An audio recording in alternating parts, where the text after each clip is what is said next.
بسم اللہ الرحمن الرحیم۔ سورہ نبا کا تعارف پیش کر رہے ہیں۔ نام سورہ، دوسری آیت کے فکرے النبا العظیم کے لفظ النبا کے اس کا نام قرار دیا گیا، اور یہ صرف نام ہی نہیں ہے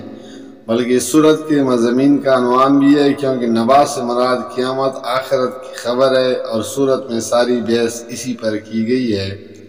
زمانہ نزول سورہ قیامت سے سورہ نزات تک سب سورتوں کا مضمون ایک دوسرے سے مشابہ ہے، اور یہ سب مکہ معظمہ کے ابتدائی دور کی نازل شدہ معلوم ہوتی ہے۔ موضوع اور مضمون، اس کا مضمون بھی وہی ہے جو سورہ مرسلات کا ہے، یعنی قیامت اور آخرت کے اسباب اور اس کو ماننے یا نہ ماننے کے نتائج سے لوگوں کو خبردار کرنا۔ مکہ معظمہ میں جب اول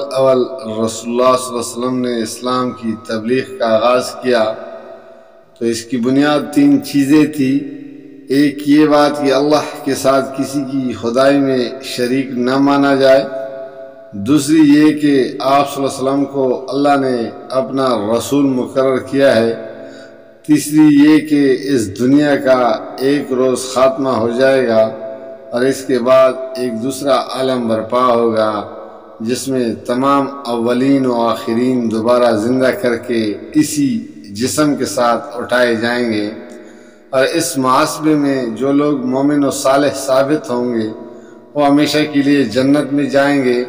اور جو کافر و فاسق ہوں گے وہ ہمیشہ کے لیے دوزخ میں رہیں گے۔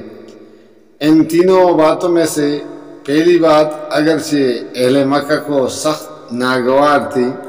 لیکن بہرحال وہ اللہ تعالیٰ کی ہستی کے منکر نہ تھے، اس کے رب اعلیٰ اور خالق و رازق ہونے کی بھی مانتے تھے، اور یہ بھی تسلیم کرتے تھے کہ دوسری جن ہستیوں کو وہ معبود قرار دیتے ہیں وہ اللہ ہی کی مخلوق ہیں۔ اس لیے جھگڑا صرف اس امر میں تھا کہ دائی کی صفات و اختیارات میں اور الوہیت کی ذات میں ان کی کوئی شرکت ہے یا نہیں۔ دوسری بات کو مکہ کے لوگ ماننے کو تیار نہ تھے، مگر اس امر سے انکار کرنا ان کے لیے ممکن نہ تھا کہ 40 سال تک جو زندگی حضور صلی اللہ علیہ وسلم نے دوائے رسالت سے پہلے ان کی درمیان گزاری تھی، اس میں انہوں نے کبھی آپ کو جھوٹا یا فریب کار یا نفسانی یا اغراض کے لیے ناجائز طریقے اختیار کرنے والا نہ پایا تھا، اور خود آپ کی دانائی و فرازانگی، سلامت روی اور اخلاق کی بلندی کے قائل و معترف تھے۔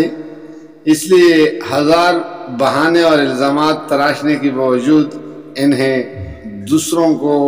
باور کرانا تو درکنار، اپنی جگہ خود بھی یہ باور کرنے میں سخت مشکل پیش آ رہی تھی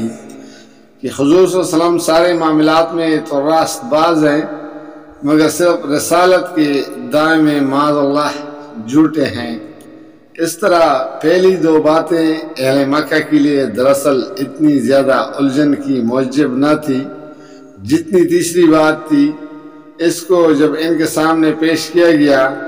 تو انہوں نے سب سے زیادہ اسی کا مذاق اڑایا، اسی پر سب سے بڑھ کر حیرانی اور تعجب کا اظہار کیا، اور اسے بالکل بعید از عقل و امکان سمجھ کر جگہ جگہ اس کے ناقابل یقین بلکہ ناقابل تصور ہونے کے چرچے کرنے شروع کر دیے۔ مگر اسلام کی راہ پر ان کو لانے کے لیے یہ قطعی ناگزیر تھا کہ آخرت کا عقیدہ ان کے ذہن میں اتارا جائے، کیونکہ اس عقیدے کو مانے بغیر یہ ممکن ہی نہ تھا کہ حق اور باطل کے معاملے میں ان کا طرز فکر سنجیدہ ہو سکتا، خیر و شر کے معاملے میں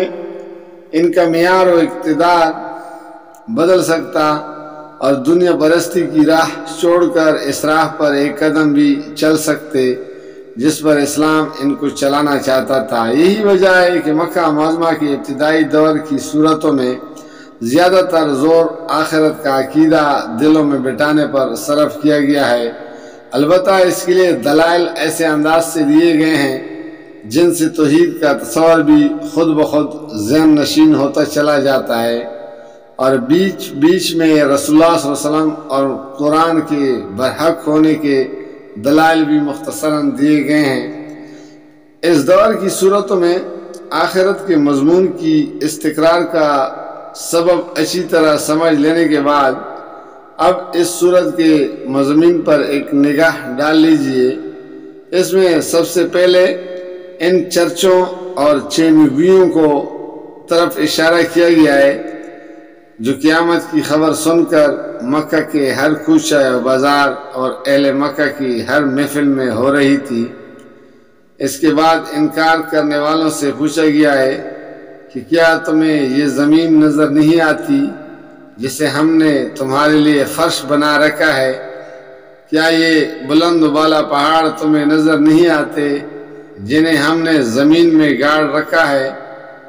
کیا تم اپنے آپ کو نہیں دیکھتے کہ کس طرح ہم نے تمہیں مردوں اور عورتوں کے جوڑوں کی شکل میں پیدا کیا ہے؟ کیا تم اپنی نیند کو نہیں دیکھتے جس کے ذریعے ہم نے تم کو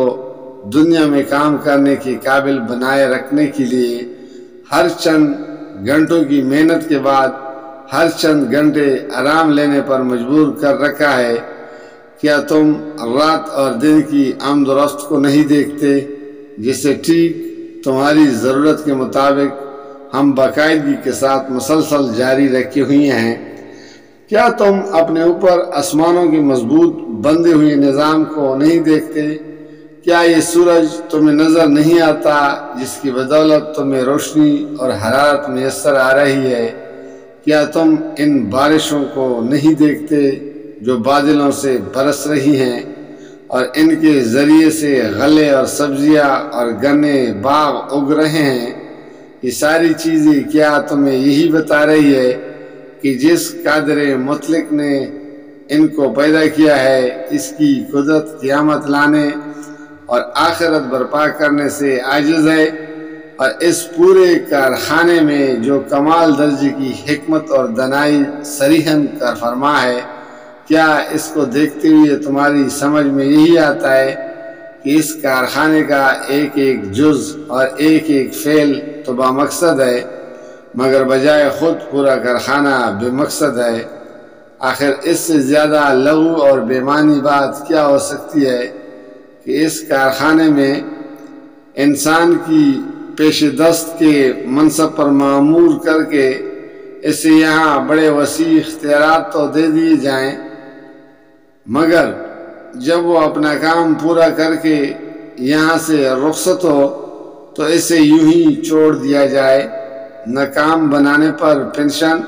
اور انعام، نہ کام بگاڑنے پر باز پرس اور سزا۔ یہ دلائل دینے کے بعد پورے زور کے ساتھ فرمایا گیا ہے کہ فیصلے کا دن یقیناً اپنے مقررہ وقت پر آ کر رہے گا۔ سور میں بس ایک پھونک مارنے کی دیر ہے، وہ سب کچھ جس کی تمہیں خبر دی جا رہی ہے سامنے آ جائے گا، اور تم آج چاہے مانو یا نہ مانو اس وقت جہاں جہاں بھی تم مرے پڑے ہوں گے وہاں سے فوج در فوج اپنے حساب دینے کے لیے نکل آؤ گے۔ تمہارا انکار اس واقعے کو پیش آنے سے نہیں روک سکتا۔ اس کے بعد آیت نمبر 21 سے 30 تک بتایا گیا ہے کہ جو لوگ حساب کتاب کی توقع نہیں رکھتے اور جنہوں نے ہماری آیات کو جھٹلا دیا ہے، ان کا ایک ایک کرتوت گن گن کر ہمارے ہاں لکھا ہوا ہے، اور ان کی خبر لینے کے لیے جہنم گات لگائی ہوئی تیار ہے جہاں ان کے اعمال کا بھرپور بدلہ انہیں دیا جائے گا۔ پھر آیت نمبر 31 سے 36 تک ان لوگوں کی بہترین جزا بتائی گئی ہے جنہوں نے اپنے آپ کو ذمہ دار و جواب دہ سمجھ کر دنیا میں اپنی آخرت درست کرنے کے لیے پہلے ہی فکر کر لی ہے، اور انہیں اطمینان دلایا گیا ہے کہ انہیں ان کی خدمات کا صرف اجر ہی نہیں دیا جائے گا بلکہ اس سے زائد کافی انعام بھی دیا جائے گا۔ آخر میں خدا کی عدالت کا نقشہ کھینچا گیا ہے کہ وہاں کسی کے آڑ کے بیٹھ جانے اور اپنے متوسلین کو بخشوا کر چھوڑنے کا کیا سوال کوئی بلا اجازت زبان تک نہ کھول سکے گا،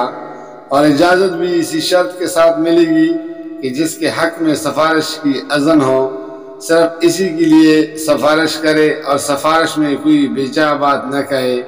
نیز سفارش کی اجازت صرف ان لوگوں کے حق میں دی جائے گی جو دنیا میں کلمہ حق کے قائل رہے ہیں اور محض گناہگار ہیں، خدا کے باغی اور حق کے منکر کسی سفارش کے مستحق نہ ہو۔ پھر کلام کو اس تنبیہ پر ختم کیا گیا ہے کہ جس دن کے آنے کی خبر دی جا رہی ہے اس کا آنا برحق ہے، اس سے دور نہ سمجھو، وہ قریب ہی آ لگا ہے۔ اب جس کا جی چاہے اسے مان کر اپنے رب کا رستہ اختیار کر لے، لیکن اس تنبیہ کے باوجود جو اس سے انکار کرے گا اس کا سارا کیا درا اس کے سامنے آ جائے گا، اور پھر وہ پچھتا کر کہے گا کہ کاش میں دنیا میں پیدا ہی نہ ہوتا۔ اس وقت اس کا یہ احساس اسی دنیا کے بارے میں ہوگا جس پر وہ آج لٹو ہو رہا ہے۔ جزاک اللہ، فی امان اللہ۔